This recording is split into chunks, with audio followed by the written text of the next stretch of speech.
खांडस ग्रामपंचायतीच्या उपसरपंच पदासाठी झालेल्या निवड प्रक्रियेत भारतीय जनता पक्षाचे निष्ठावान कार्यकर्ते सीताराम कमळू बांगारे यांची बिनविरोध उपसरपंचपदी निवड करण्यात आली आहे। त्यांच्या निवडीमुळे गावात तसंच भाजप कार्यकर्त्यांमध्ये आनंदाचं वातावरण निर्माण झालंय।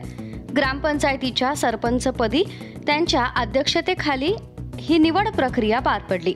बैठकीत उपस्थित सर्व सदस्यांनी एकमतानं बांगारे यांच्या नावावर विश्वास दाखवत त्यांची उपसरपंच म्हणून निवड केली। पूर्वी या पदाची जबाबदारी कविता एनकर यांनी यशस्वीरित्या पार पडली होती। निवडीनंतर बोलताना बांगर म्हणाले, गावातील सर्वसामान्य जनतेच्या विकास कामांना गती देण्यासाठी पक्षनिरपेक्ष पद्धतीनं आणि सर्व सदस्यांना सोबत घेऊन काम करणार आहे, असा विश्वास त्यांनी यावेळी व्यक्त केला। या प्रसंगी किशोर ठाकरे, संजय कराळे, संतोष पाटील, पंढरीनाथ एनकर, प्रज्ञेश खेडकर आणि लहू एनकर यांच्यासह ग्रामपंचायतीचे सदस्य व ग्रामस्थ मोठ्या संख्येने उपस्थित होते।